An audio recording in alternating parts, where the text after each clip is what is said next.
It was a sharp jolt, but also a warning of something much more violent that could be coming. An estimated 9.8 million people felt a magnitude 4.4 earthquake that rumbled across the Bay Area early Thursday, the U.S. Geological Survey reported. It was felt throughout the region, with people more than 150 miles away reporting to the agency that they felt the shaking for perhaps 5 to 10 seconds. The epicenter of the earthquake is in the area of the Hayward Fault, one of the most feared in the Bay Area, which could produce a magnitude 7 or greater earthquake and is directly underneath heavily populated areas.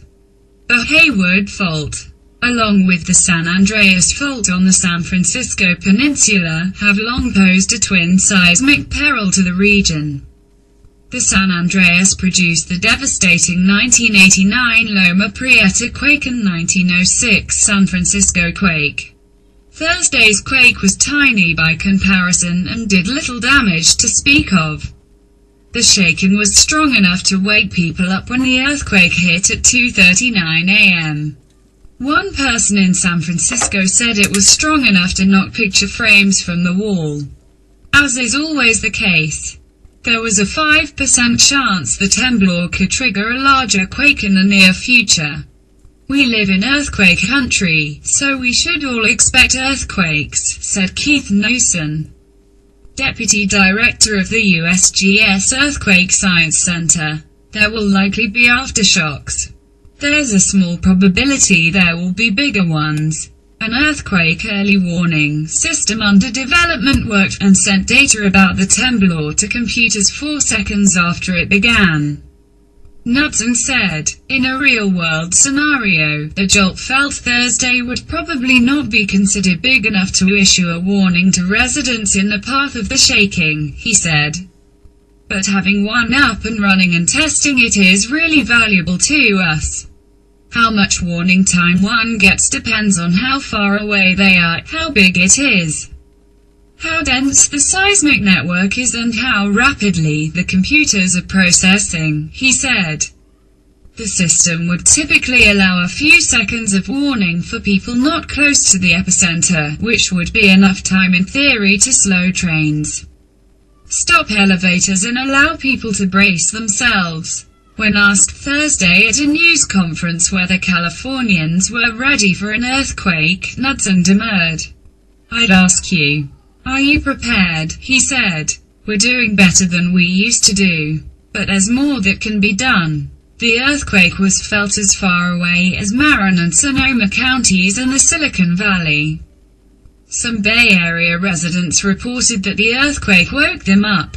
Only M4.5, the size we have several times a year in California, tweeted seismologist Lucy Jones. But when you are right on top of a quake, it feels much stronger. The Hayward Fault courses right underneath Berkeley, Oakland, Hayward and Fremont and produces a large earthquake, on average, every 160 years, with a margin of error of about 80 years. It has been 150 years since the Hayward Fault last ruptured, unleashing a huge earthquake.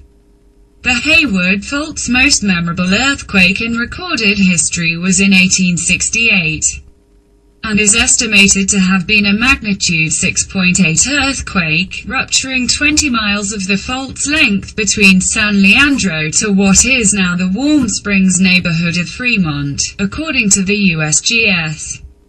It killed about 30 people and caused immense property damage, including the collapse of the Alameda County Courthouse's second floor and heavy damage at the historic Mission San Jose Adobe Church in southern Fremont.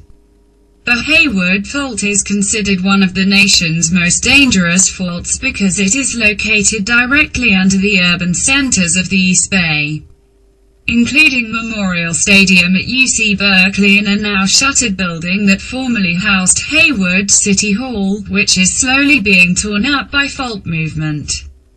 A USGS scenario for a 7.0 earthquake on the Hayward Fault envisions it rupturing for 52 miles from San Pablo Bay to Fremont.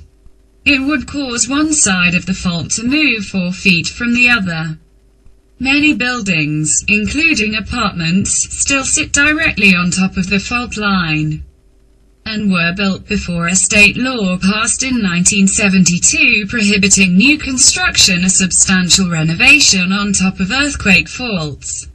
On its website, the USGS calls the Hayward fault the region's tectonic time bomb, which could cause hundreds of deaths, leave thousands homeless, and devastate the region's economy. In 2016, David Schwartz, a USGS geologist, said in an interview that above the Hayward fault are 2 million people who directly live on top of it. It sits geographically in the center of the Bay Area. There's a tremendous amount of infrastructure built up on it, water systems, gas, electrical, but crosses it, so a large event on that fault is like hitting the bullseye on a target.